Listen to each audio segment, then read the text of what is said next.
सत्संगत्वे निस्संगत्वं निस्संगत्वे निर्मोहत्वं निर्मोहत्वे निश्चलतत्वं निश्चलतत्वे जीवन्मुक्तिः पुनरपि जननं पुनरपि मरणं पुनरपि जननी जठरे शयनम् इह संसारे बहुदुस्तारे कृपया पारे पाहि मुरा। श्री देवो नमः। अद्वैत परिशुद्धि இரண்டாவது பிரகரணம் ஜிஜ்ஞாசோபபத்தி.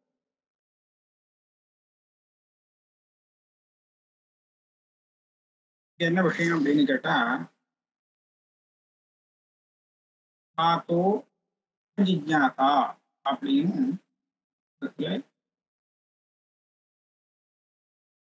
இந்த பிரம்ம ஜிஜ்ஞாசா அப்படிங்கிற பதம் இருக்கே, இது அத்வைதிகளுக்கு பொருந்தாது அப்படின்னு ஒரு ஆட்சேபம். ஏன் பொருந்தாது அப்படிங்கிறத எப்படி பார்க்கறது? ஞாதே அஜ்ஞாதே ச லக்ஷ்யே அஸ்மின் ஜிஜ்ஞாசா நோதியாதிதி ஸ்வவ்யாகாதகதா ஹேதோஹ தூஷணம் நைவ யுஜ்யதே. ஸ்வவ்யாகாதகதா ஹேதோஹ நைவ யுஜ்யதே இதி தூஷணம் நைவ யுஜ்யதே. இப்படி ஒரு தூஷணம் பண்ண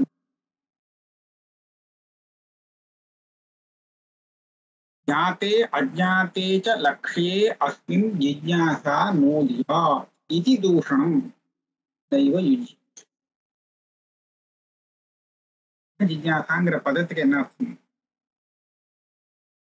ஜிஜ்ஞாசானா தெரிந்து கொள்ள ஆசை, ஆவல். பிரம்ம ஜிஜ்ஞாசான்னு சொன்னா பிரம்மத்தை தெரிந்து கொள்ள ஆசை, தெரிந்து கொள்ளணும் அப்படிங்கிற ஒரு ஆசை. இது முமுட்சுவுக்கு வரும்னு சொல்றாங்க. முமுட்சுவாக இருக்கிறவனுக்கு பிரம்மத்தை தெரிஞ்சுக்கணுங்கிற ஆசை வரும், சாஸ்திரத்துல சொல்றது. ஆனா இப்ப அத்வைதி இப்படி சொன்னான்னு வச்சுக்கோங்களேன், இது சாதாரண சொல்ற ஒரு விஷயம் தானே. முமுட்சுவாக இருக்கிறவனுக்கு பிரம்மஜானம் வேணும் அப்படின்னா பிரம்மத்தை தெரிஞ்சுக்கணும் அப்படின்னு ஒரு ஆசை வருமோ. பிரம்மஜானம் வேணுங்கிற ஆசைதான் பிரம்ம ஜிஜ்ஞாசா. இதை நான் கண்டிக்கிறேன். எப்படி கண்டிக்கிறது? இந்த ஆளுக்கு பிரம்மஜானம் வேணும்னு ஆசை வரணும்னா அது இந்த ஆசை வரத்துக்கு முன்னாடி அவனுக்கு பிரம்மத்தை பத்தி தெரியுமா தெரியாதா?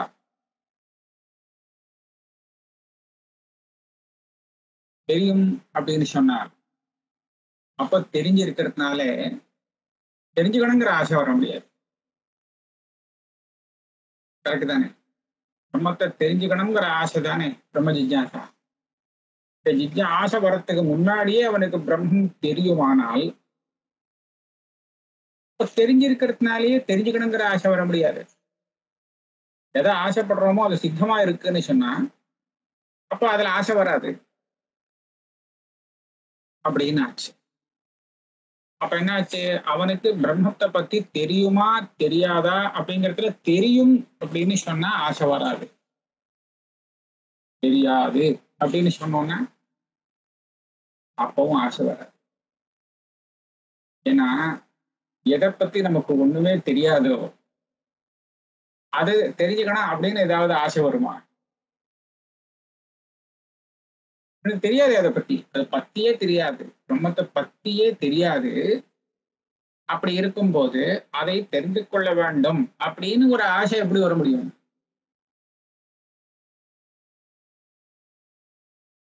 ஆக தெரியும் அப்படின்னு சொன்னாலும் ஆசை வராது, தெரியாதுன்னு சொன்னாலும் ஆசை வராது. ஆகையாலே பிரம்ம ஜிஜ்ஞாசா அப்படிங்கிறது ஒத்து வராது உனக்கு. முமுட்சுவுக்கு பிரம்ம ஜானம் வேணுங்கிற ஆசை வருதுங்கிறதே தப்பு, வர முடியாது. இப்படி ஒரு தூஷணம். இந்த தூஷணம் ஒரு சரியான தூஷணமா? இந்த மாதிரி கண்டிக்கிறது ஒரு நியாயமான கண்டனம் ஆகுமா அப்படிங்கறத யோசிக்க வேண்டி. ஏன் அப்படின்னு கேட்டா, ஸ்வவ்யாகாதகதா ஹேதோஹோ,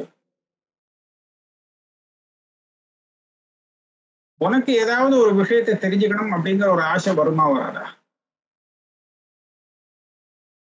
எதையாவது தெரிஞ்சுக்கணும் அப்படின்னு ஒரு ஆசை வருமா இல்லையா? வருது. அப்ப நான் இதே மாதிரி உங்ககிட்ட கேட்பேன், உனக்கு அதை பத்தி தெரியுமா? தெரியாது. தெரியும்னு சொன்னா அப்புறம் தெரிஞ்சுக்கணுங்கிற ஆசை உனக்கு எதுக்கா வருது? தெரியாதுன்னு சொன்னா உனக்கு எப்படி தெரிஞ்சுக்கணும்னு ஆசை வர முடியும் அப்படின்னு கேட்கலாமே இல்லையா? அப்படியானா இது இன்னொருத்தனை மடக்கிறதுக்காக கேட்கிற கேள்வி. ஆனா அந்த கேள்வி எப்படி இருக்குன்னு சொன்னா, தன்னுடைய பட்சத்தையும் அவன் எதிராளி மடக்குவான். அதே கேள்வியை கேட்டு மடக்க முடியாது. அப்படியானால் இது ஸ்வவ்யாகாதகதான்னு சொல்றோம். தனக்கும் ஆணியை ஏற்படுத்தக்கூடிய ஒரு ஆக்ஷேபம். நாம எப்பேற்பட்ட ஒரு ஆக்ஷேபத்தை பரமதத்துல தெரிவிக்கலாம் அப்படின்னு சொன்னா, நம்ம சித்தாந்தத்துல வராத பரசித்தாந்தத்துல மாத்திரம் வரக்கூடிய ஆக்ஷேபத்தை தான் தெரிவிக்கலாம். இல்லைன்னா என்ன ஆகும், நமக்கும் அதே தோஷம் இருக்குன்னு சொல்லிட்டா உனக்கும் தான் அது இருக்குன்னு அவன் கேட்டுருவான் இல்லையா? இப்போ 2 திருடங்கள் இருக்கான். அதுல ஒருத்தன் இன்னொருத்தனை பார்த்து இவன் திருடன் அப்படின்னு அவனை பத்தி தூஷிச்சான்னா, இப்ப இன்னொருத்தன் என்ன சொல்லுவான், நீயும் அதானே பாருடுவானா இல்லையா? அப்போ 2 பேருக்கும் அந்த தோஷம் சமமாக இருக்கு அப்படின்னு சொன்னாலும் அந்த தோஷத்தை கலப்பவே கூடாது. சபையில பாய முடின்னு இருந்தோம். எஷ்டோபயோ சமோ தோஷ பரிகாரோபி வா சமஹ நைக பரியனுயோக்தவ்யா தாதிருகர்த்த விசாரணி. இந்த கேள்வியை இவன் மேல கேட்டா அவன் திருப்பி நம்மளை கேட்கும்படியா இருக்கும். அப்ப என்னாச்சு, அதுக்கு நம்ம இடம் கொடுக்கக்கூடாது. அல்லது இந்த கேள்வியை அவன் கேட்டாலும் அதே பதில் தான், இவன் கேட்டாலும் அதே பதில், 2 பேருக்கும் சமானமாக உத்தரவு இருக்கு அப்படின்னு சொன்னாலும் அதை கிளப்பக்கூடாது. அதை அப்படியே விட்டுருக்கணும் இல்லையா அப்படின்னு நியாயம். ஆக பிரம்ம ஜிஜ்ஞாசாங்கிறது சொன்னது தப்பு. ஏன்னா பிரம்மம் தெரிந்திருந்தாலும் பிரம்ம ஜிஜ்ஞாசை வர முடியாது, தெரியாம இருந்தாலும் வர முடியாது அப்படின்னு இப்படி ஒரு தூஷணம் பண்ணுவது சரியில்லை. சாதாரணமா ஒரு விஷயத்தை நமக்கு தெரிஞ்சுக்கணும் அப்படின்னு நினைக்கும் போது அந்த ஆசை வரத்துக்கு என்னென்ன தேவைப்படுறது? அந்த விஷயத்தை பத்தி சுத்தமா ஞானமே இல்லாதவனுக்கு அந்த விஷயத்தை தெரிஞ்சுக்கணுங்கிற ஆசை வருது. கேள்வியே படாத ஒரு விஷயத்தை பத்தி இதுவரை கேள்விப்பட்டதில்லை, அதை தெரிஞ்சுக்கணும்னு உனக்கு ஆசை வந்திருக்கா அப்படின்னு கேட்கலாமா? ஒருத்தங்கிட்ட பார்த்து கேட்க முடியாது, அவனுக்கு தெரியாது. அந்த மாதிரி ஒரு வஸ்து இருக்குங்கிறதே தெரியாது. அப்படி இருக்கிறது அதை தெரிஞ்சுக்கணுங்கிற ஆசை அவனுக்கு வர சான்ஸ் இல்லை. அது நியாயம். நன்னா தெரிஞ்ச விஷயம் எனக்கு நன்னாவே தெரியும் அப்படின்னா தெரிஞ்சுக்கணும்னு ஆசை வராது, தெரிஞ்சிருக்கு. ஆக இப்படியும் இல்லை அப்படியும் இல்லை. இப்படி தெரிஞ்சிருந்தாலும் ஆசை வராது, தெரியவே தெரியாத போனாலும் ஆசை வராது. ஆனா இது 2க்கும் நடுப்புற ஒரு நிலை கொண்டு வரும். ஆசை வரத்துக்கு, தெரிஞ்சுக்கணுங்கிற ஆசை வரத்துக்கு தெரியும், பொதுவா தெரியும், சாமான்யமா தெரியும், விசேஷமாக தெரியாது. அப்படி இருந்தால் ஆசை வர முடியும். இதெல்லாம் லோகத்துல உண்டு. கட்டம் கட்டம்னு அவளாம் பேசிக்கிறா, அதனால கட்டம்னு ஏதோ ஒண்ணு இருக்குன்னு தெரியுது. ஆனா அது எது அது தெரியாது, அது தெரிஞ்சுக்கணுமே அப்படின்னு ஆசை வரும். இப்ப இவனுக்கு கட்டம் தெரியுமா தெரியாதா? கட்டன் தெரியும், கட்டன்னு ஏதோ ஒண்ணு இருக்கு அப்படி தெரியும். ஆனா எது கட்டன்னு தெரியாது, அப்படித்தானே? கட்டம்னு ஒண்ணு அப்படிதான் அவெல்லாம் பேசிக்கிறா. அது என்னது அப்படின்னு கேட்டா தெரியாது. அது எப்படி இருக்கும், அதோட விசேஷங்கள்லாம் சொல்லுன்னு தெரியாது. அப்போ இவனுக்கு தெரிஞ்சுக்கணும்னு ஆசைப்படும் விஷயம் இருக்கு, அது அதனுடைய விசேஷம். அதை நம்ம எப்படி கண்டுபிடிக்கலாம் தெரியுமா? ஒருத்தன் கேட்கறான், எனக்கு கட்டம்னா என்னன்னு தெரியணுமே அப்படின்னு கேட்டுவா. தெரியவட்ட போனா அவர் சொல்லுவார், அப்ப கட்டம்னு ஒண்ணுப்பா அப்படின்னு விட்டான்னா, கட்டம்னு ஒரு வஸ்துப்பா அது அப்படின்னு சொல்லி நான் சொன்னாருன்னா அவனுக்கு திருப்தியா இருக்குமா? அதுதான் அவனுக்கே தெரியுமே. கட்டம்னு ஏதோ ஒரு வஸ்து, அந்த வஸ்து என்னன்னு கேட்டுட்டு தானே வந்திருக்கான். அதுக்கு பதில் கட்டம்னு ஒரு வஸ்து அப்படின்னு சொன்னா போறாது இல்லையா? அப்ப இதுல இருந்து என்ன தெரியுறது, அவனுக்கு சாமான்யமாக அதை பத்தி தெரிஞ்சிருக்கு, ஆனா விசேஷங்கள் தெரியல. தெரியாத விசேஷங்களை தெரிஞ்சுக்கிறதுக்காக ஆசைப்படுகிறான். பிரம்மம் அப்படின்னு சொல்லி வேதத்துல பதம் வருது, அதை தெரிஞ்சுட்டவா மோட்சத்தை அடையிறா அப்படிங்கிறதெல்லாம் வருது. ஆனா அது பிரம்மம் எதுன்னு தெரியல, விசேஷம் தெரியல. ஆகையாலே அதை தெரிஞ்சுக்கணுங்கிற ஆசை முமுட்சுவுக்கு வருது. இதுல என்ன தப்பு இருக்கு? தப்பு இருக்காது இல்லையோ? ஒண்ணுமே ஒரு தப்பும் கிடையாது. அதனால நாம ஏமாந்து போயிடுக்கிறது. பிரம்ம ஜிஜ்ஞாசா அப்படின்னு சொல்றியே, பிரம்மணி ஜாத்தே ஜிஜ்ஞாசா அஜாத்தேவா ஜிஜ்ஞாசா. பிரம்ம அந்த ஜிஜ்ஞாசை தெரிஞ்சுக்கணும்னு ஆசைப்படுறவனுக்கு பிரம்மன் தெரிந்திருக்கா இல்லையா? தெரிந்திருந்தா அதை தெரிஞ்சுக்கணும்னு ஆசை எப்படி வரும்? தெரியவே இல்லைன்னா அது தெரிஞ்சுக்கணும்னு எப்படி ஆசை வரும்?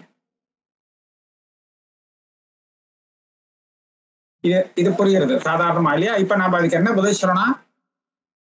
ரொம்ப தெரிஞ்சிருக்கிற விஷயத்துல ஆசை வராது, தெரிஞ்சுக்கணும்னு ஆசை வராது. தெரிஞ்சிருக்குங்கிறதுனாலே சுத்தமா தெரியாத விஷயத்துலயும் நான் தெரிஞ்சுக்கணும்னு ஆசை வராது.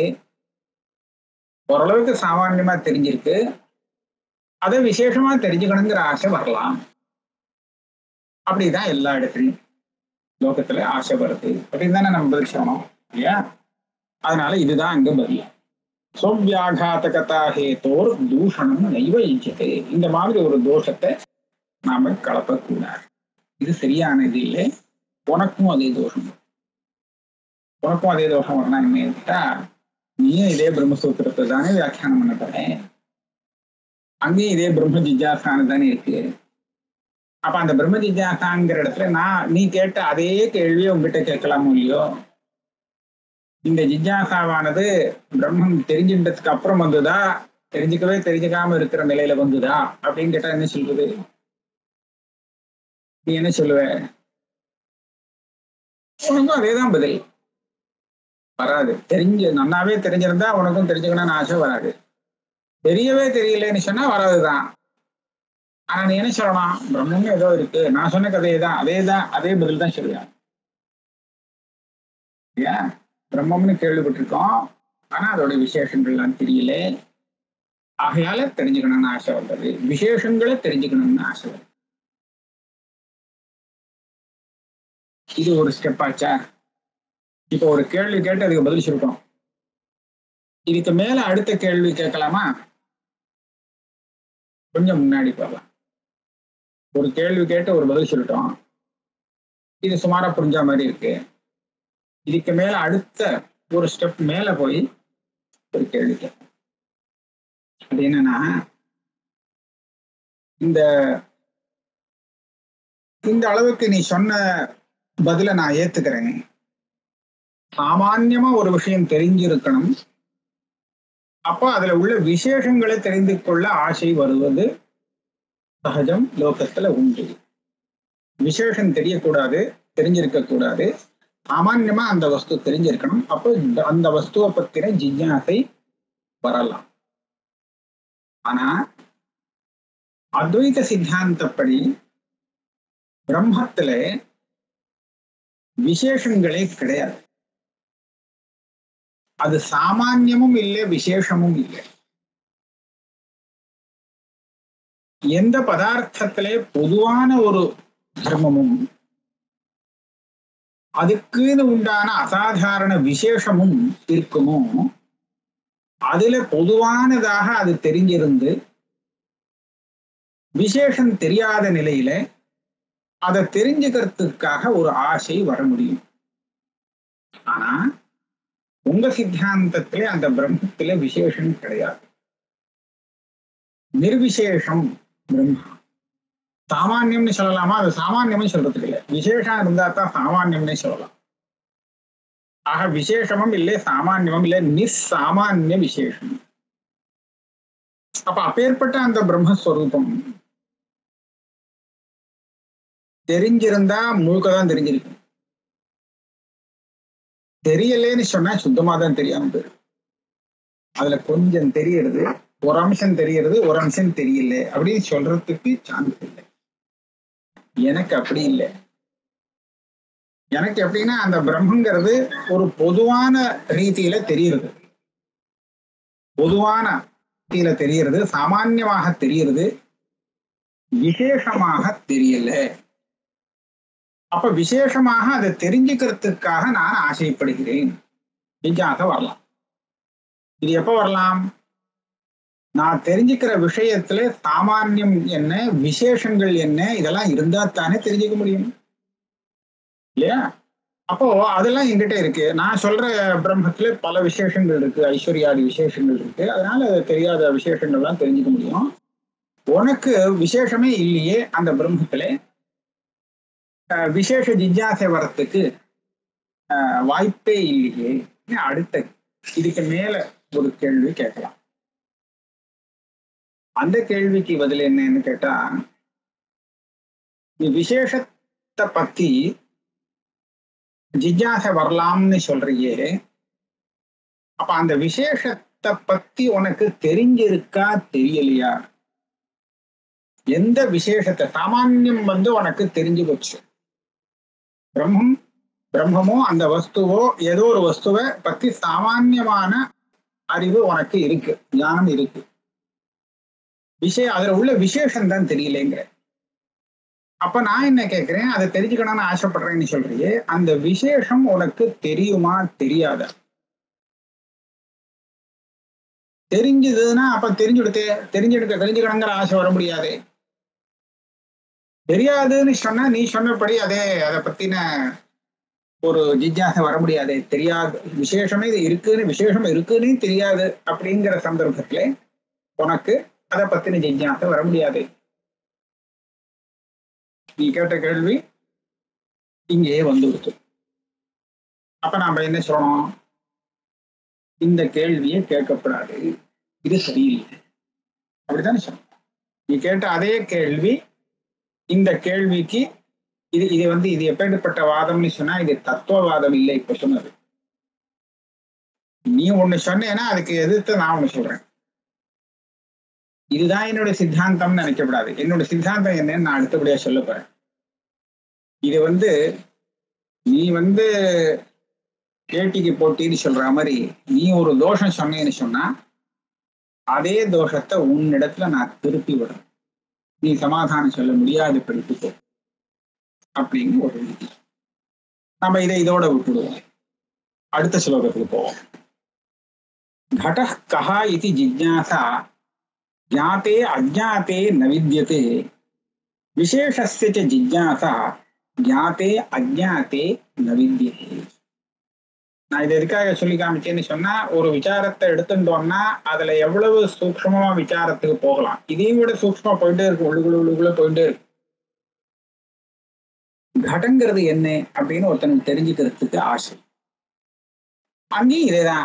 இந்த மாதிரி உனக்கு ஆசை வர முடியாதுப்பா. உனக்கு கடன் தெரியுமா தெரியாதா? தெரிஞ்சிருந்தா எதுக்கா தெரியணும்னு ஆசை வருது, தெரியலேன்னு சொன்னா ஆசை வர முடியாது அப்படின்னு இந்த கேள்வி லோகத்தை எங்க பார்த்தாலும் கேட்டுவிடலாம். ஆக நீ கேட்கிற கேள்வி சரி. நான் இதே மாதிரி இன்னொன்னு கூட சொல்ல முடியும். பர்வத்தத்துல தூரத்தேர்ந்து பார்க்கறச்ச புகைய தெரியுது, புகை இருக்கிறது தெரியுது. புகை இருக்குன்னு வச்சுட்டு ஒருத்தன் அதுல அப்ப நெருப்பு இருக்கு அப்படிங்கிறத அனுமானம் பண்றான். புகை இருந்தா நெருப்பு இருக்கணும் அப்படிங்கிறத இவன் கண்டுபிடிச்சது மகாநசத்துல. மகானசம்னா சமையல் கட்டுல புகையும் வருது, அடுப்பு எரியறது, நெருப்பு இருக்குங்கிறத பார்த்து தீர்மானம் பண்ணிட்டு இருக்கான். புகை இருந்தா நெருப்பு இருக்கணும் அப்படின்னு. இங்கேயும் புகை வந்துட்டு இருக்கு, நெருப்பு கண்ணுக்கு தெரியல, புகை தெரியறது. இதை வச்சு அங்க நெருப்பு இருக்குங்கிறத இவன் அனுமானம் பண்றான். மகானசத்தை திருஷ்டாந்தமாக வச்சுட்டு இவன் அனுமானம் பண்றது கரெக்டு தானே. ஆனா அவங்கிட்ட போய் இப்படி ஒரு கொடையணும், கேள்வி கேட்டு பார்ப்போம். ஏன்பா, நீ பர்வதத்துல அக்னி இருக்குன்னு சொல்றியே, அந்த அக்னியானது சமயக்கட்டுல இருக்கக்கூடிய அக்னியா, அதாவது மகானசீய அக்னிய இங்க அனுமானம் பண்றியா, இல்லே பர்வதத்தில் உள்ள அக்னிய அனுமானம் பண்றியா? மகானசத்துல இருந்தா அது மகானச அக்னி, பர்வதத்துல இருந்தா பர்வத அக்னி, பர்வதீய அக்னி. நீ எந்த அக்னிய இந்த புகையை வச்சு அனுமானம் பண்ற? மகானசத்துல உள்ள அக்னி அப்படின்னு நீ சொல்ல முடியாது. ஏன் சொல்ல முடியாது அப்படின்னு கேட்டா,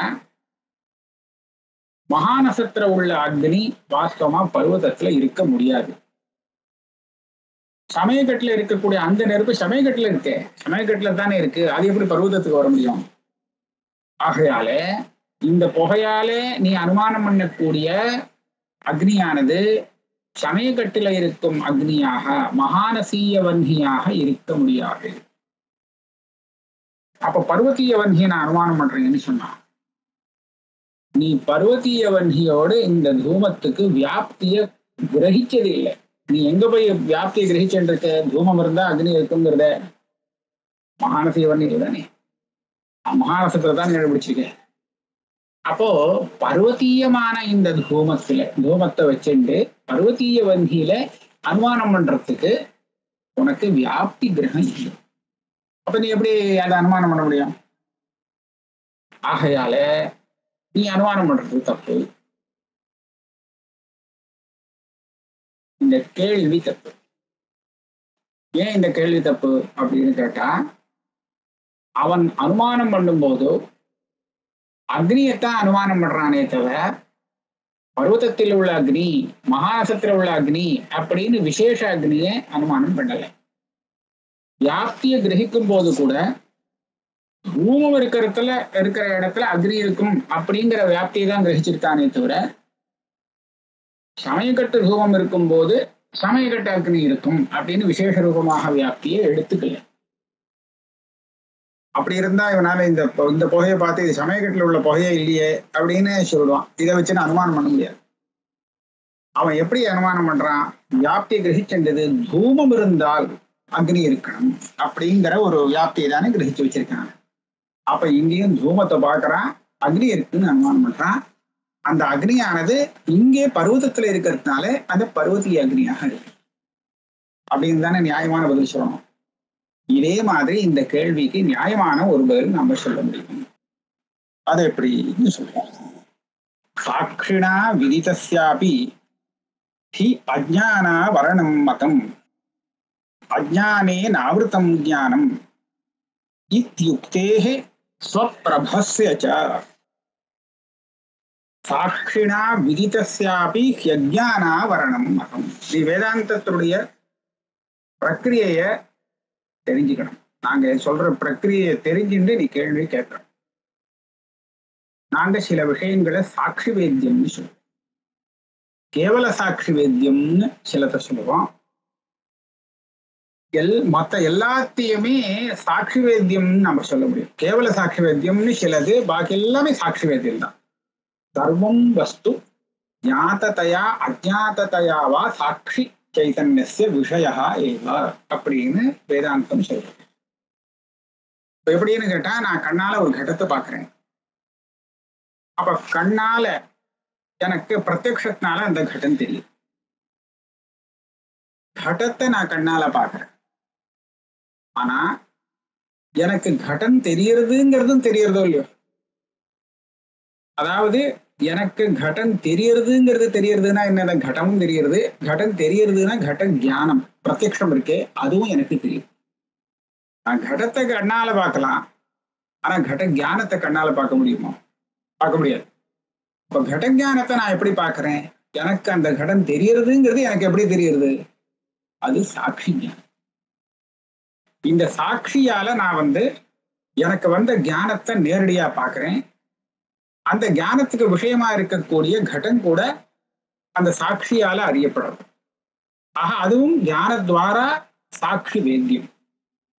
இதே மாதிரி எனக்கு ஒரு விஷயம் தெரியாதுன்னு தெரியுது. இப்ப கடம் எனக்கு தெரியறதுன்னு தெரியறதோ இல்லையோ, இதே மாதிரி ஒரு விஷயம் எனக்கு இது தெரியாத விஷயம் அப்படின்னு எப்படி ஞானம் எனக்கு சாட்சியால தெரியறதோ, இதே மாதிரிதான் என்னுடைய அஜ்ஞானமும் எனக்கு சாட்சியால தெரியும். ஞானமும் அஜ்ஞானமும் பரஸ்பர விருத்தமான ரெண்டு. ஆனா ரெண்டுக்கும் பெரிய ஒத்துமை. ஞானமும் சாட்சியால தெரியும். என்னுடைய ஞானம் எனக்கு மாத்திரம்தான் தெரியும். எனக்கு என்ன தெரியும்? எனக்கு என்ன தெரியாதுங்கிறது எனக்கே தான் தெரியும், இன்னொருத்தனுக்கு தெரியாது. ஆக இது ரெண்டுமே சாட்சி பாசம். சாட்சி வேத்தியம் இருக்கும்போது அந்த ஞானத்துக்கு என்ன விஷயமோ அது எனக்கு தெரிந்த விஷயம்னு எனக்கு தெரியும். அஜ்ஞானத்துக்கு எது விஷயமோ அது எனக்கு தெரியாத விஷயம் அப்படின்னு தெரியும். இது எனக்கு தெரியாத விஷயம். அப்ப எந்த விஷயமானது தெரியாத விஷயம்னு எனக்கு தெரியுறதோ அந்த விஷயம் எனக்கு தேவையானதுன்னு தெரிஞ்சால் அப்போ நான் அதை தெரிஞ்சுக்கணும்னு ஆசைப்படுறேன். இல்லைன்னா சும்மாவாவது எனக்கு தெரியாத விஷயம் எத்தனையோ இருக்கு, எத்தனையோ கணக்குல இருக்கு, ஆயிரக்கணக்குல இருக்கு, அதெல்லாம் தெரிஞ்சுக்கணும்னு எனக்கு ஒன்றும் ஆசை வரப்படுது. அந்த விஷயமானது எனக்கு உபயோகப்படக்கூடிய விஷயம் அப்படின்னு எனக்கு தெரிந்தால் அந்த தெரியாத விஷயத்தை தெரிந்து கொள்ள வேண்டும் அப்படின்னு ஒரு ஆசை எனக்கு வர முடியும். இப்ப இந்த முமுக்ஷுவுக்கு மோட்சம் வேணும்னு ஆசையா இருக்குங்க. அப்ப இந்த மோட்சத்துக்கு என்ன சாதனம்னு அவன் தேடிண்டு வரைச்சே பிரம்மவித் ஆப்னோதி பரம். இந்த மாதிரி ஏகப்பட்ட உபனிஷத்து வாக்கியங்கள் நமக்கு என்ன சொல்லிக் கொடுக்கறதுன்னு கேட்டா, பிரம்ம ஞானம் இருக்கு, அது மோட்சத்துக்கு சாதனம். அப்ப இவன் பாக்குறான், நமக்கு பிரம்மன் தெரியுமா? தெரியாது. பிரம்மன் தெரியாது அப்படின்னு தெரிஞ்சது, தெரியாதுன்னு தெரிஞ்சது, சாட்சியாக தெரிஞ்சது. அப்ப இப்படி தெரிஞ்சதுனாலே அந்த தெரியாத பிரம்மத்தை தெரிந்து கொள்ள வேண்டும் அப்படின்னு ஆசை வந்தது. ஏன்னா அதை தெரிஞ்சுட்டா நமக்கு லாபம் இருக்கு, அது மூலமா நமக்கு மோட்சம் கிடைக்கும் இல்லையா? இப்படிதான், இதுதான் நியாயமான மார்க்கம். ஆக தெரியாத விஷயத்தை சாட்சியால தெரிந்து கொண்டு அதை தெரிஞ்சுக்கிறதுக்காக பிரமாணம் மூலமாக தெரிந்து கொள்வதற்காக ஒரு ஆசை ஏற்படுறதே அதுதான் ஜிஜ்ஞாசா. இந்த ஜிஜ்ஞாசையானது பிரம்மத்துக்கும் பிரம்ம விஷயத்திலையும் வர முடியும், ஒன்றும் பிரச்சனை இல்லை. லோகத்திலையும் எல்லாத்துலயும் இதே மாதிரி. இதுல நீங்க கேட்கலாம், ஒரே ஒரு கேள்வி கேட்கலாம், சாட்சியால அந்த விஷயம் தெரிஞ்செடுத்தோன்னு சொன்னா அப்ப அஜ்ஞானம் நிவர்த்தி ஆகணும், தெரிஞ்ச விஷயம் எப்படி தெரியாம இருக்க முடியும்? எது தெரியலே அப்படின்னு தெரியக்கூடிய விஷயம் இருக்கே, தெரியலேன்னு தெரிஞ்சுடுத்தோ இல்லையோ, தெரிஞ்சுடுத்துனா அது எப்படி தெரியாததாக தெரிய முடியும்? தெரியாததாக எப்படி இருக்க முடியும்? இதுக்கு என்ன பதில்னு சொன்னா, இந்த அஜ்ஞானங்கிறது ஞான அபாவம் கிடையாது. அஜ்ஞானம்ங்கிறது ஞானத்தினால நிவர்த்தியாகக்கூடிய ஒரு பாவ பதார்த்தம். இந்த அஜ்ஞானமானது பிரமாண ஜானத்தினாலதான், பிரமாணத்தினால வரக்கூடிய ஞானத்தினாலதான் நிவர்த்திக்க கூடியது, சாட்சி ஞானத்தினால இல்லை. அப்ப சாட்சியால பாசிக்கக்கூடிய அஜ்ஞானத்தின் சேர்த்து சாட்சி நமக்கு தெரிவிச்சுட்டு இருக்கு. சாட்சியால பாசிக்கக்கூடிய அந்த அஜ்ஞாத விஷயம் இருக்கே, அந்த விஷயத்துல அஜ்ஞானம் அழகா மூடி வச்சுட்டு இருக்கும், ஆவரணம் பண்ணி வச்சுட்டு இருக்கும். அதை இந்த சாட்சி ஞானம் நிவர்த்தி பண்ணாது. ஒரே விஷயம், அஜ்ஞானம் பிரமாணத்தினால ஏற்படக்கூடிய விருத்தி ஞானம் இருக்கு, அதனாலத்தான் போகுமே தவிர சாட்சியால போகாது. சாட்சியால அஜ்ஞானமும் தெரியும், எந்த விஷயம் அஜ்ஞாத்தமோ அஜ்ஞானத்துக்கு விஷயமோ அதுவும் சேர்ந்துது. தெரியலேன்னு சொல்லி தெரியாததாக அந்த விஷயம் நமக்கு சாட்சியால தெரியும். ஆனா பிரமாணத்தால தெரியும் போது அப்ப அஜ்ஞானம் இருக்காது, அஜ்ஞானம் போயிடுச்சு. இதுக்கு என்ன பிரமாணம் அப்படின்னு கேட்டா, சாட்சிணா விதிதஸ்யாபிஹி அஜ்ஞானா வரணம் மதம் அஜ்ஞானேன ஆவருத்தம் ஞானம் இத்யுக்தே. பகவத்கீதையில சுவாமி அஜ்ஞானேன ஆவருத்தம் ஞானம் தேன முஹ்யந்தி ஜந்தவஹ. அப்ப அந்த அஜானம்ங்கிறது தியானத்தை ஆவரணம் பண்ணி வச்சிருக்காங்க. அது சரி, தியானத்தை அதான ஆவரணம் பண்ணி வச்சிருக்கு அப்படின்னு சொன்னா எந்த ஞானத்தைன்னு பார்க்கணும். தானா பிரகாசிக்கக்கூடிய ஞானம். நான் சித்த முன்னாடி சொன்னது தானா பிரகாசிக்கக்கூடிய விஷயம் இல்லையே, சாட்சியால தெரியக்கூடிய விஷயத்த அஜ்ஞானம் மறைக்கிறது, தெரிஞ்சுக்கணும்னு ஆசை வருது அப்படின்னு சொன்னேன். அதுக்கும் ஒரு படி மேல போய் தானே பிரகாசிக்கக்கூடிய வஸ்துவை கூட அஜ்ஞானம் ஆவரணம் பண்ணி வைக்கிறது அப்படிங்கிறத சுவாமி இங்க சொல்றார். இந்த இடத்துல ஞானம்னா ஆத்மஸ்வரூபம், சைத்தன்யம் இருக்கே, அதான் இங்க ஞானம். சத்தியம் ஞானம் அனந்தம் பிரம்மா அப்படின்னு சொல்லக்கூடிய அந்த ஆத்மஸ்வரூபமே ஞானம். அதை அஜ்ஞானம் மறைக்கிறதுங்கிறார். அஜ்ஞானின ஆவருத்தம் ஞானம். அப்போ ஸ்வப்பிரகாசமாக இருக்கக்கூடிய அந்த ஆத்மஸ்வரூபத்தையே அஜ்ஞானம் மறைக்கும்படியாக இருக்கு. அப்ப தெரியாததாக அது தெரியறது. அப்ப அதை தெரிஞ்சுக்கிறதுக்காக ஆசை வரலாம் இருக்கும்போது தானா பிரகாசிக்காமல் சாட்சியாலே பிரகாசிக்கக்கூடிய விஷயங்கள்ல அது அஜ்ஞாதமாக பிரகாசிக்கும் போது தெரிஞ்சுக்கணுங்கிற ஆசை தாராளமா வரலாம். ஆக நமக்கு இந்த தார்ஷ்டாந்திகம் பிரம்ம ஜிஜ்ஞாசை. அந்த பிரம்மங்கிறது தானே பிரகாசிக்கக்கூடிய ஒரு பிரமாணத்தினால அது பிரகாசிக்கணும்னு இல்லை, தானே தான் பிரகாசிக்கும்.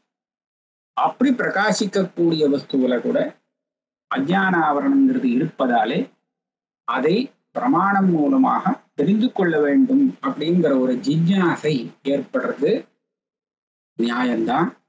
அதுல ஒரு தவறும் கிடையாது. அதனால அதுல சாமானியாம்சம் இருக்கா விசேஷாம்சம் இருக்கா அதெல்லாம் இருக்கா இல்லையாங்கிறது நமக்கு விஷயம் இல்லை. இவனுக்கு தெரியாத நிலையில இதை தெரிஞ்சுட்டா நமக்கு லாபம் உண்டு அப்படிங்கிற ஒரு ஞானம் இருக்கும்போது அதை தெரிஞ்சுக்கணுங்கிற ஆசை வரலாம். இதுதான் சித்தாந்த ரீதியாக போகும்போது அந்த ஜிஜ்ஞாசைய உபபாதனம் பண்ணக்கூடிய ஒரு பிரகாரம். அதை இங்க சொல்றார். சாட்சிணா விதிதஸ்யாபிஹி அஜ்ஞானாவரணம் மதம் அஜ்ஞானேன ஆவருத்தம் ஞானம் இத்யுக்தேஹ ஸ்வப்ரபஸ்ய ச. பிரகாசமா இருக்கக்கூடிய அந்த ஞானத்துக்கே ஆவரணம் இருக்கே, ஞானம்னு சொல்லக்கூடிய ஆத்மஸ்வரூபத்துக்கே ஆவரணம் இருக்கே, அதனால தெரிஞ்சுக்க வேண்டிய அவசியம் இருக்கு. நாம இதுல 3 ஸ்லோகத்தை இப்ப முடிச்சுட்டோம். ஆரம்பத்திலேருந்து கனெக்ட் பண்ணினா இது 11வது ஸ்லோகம் ஆகுது. இதுக்கப்புறம் அடுத்த கிளாஸ் இருப்போம்.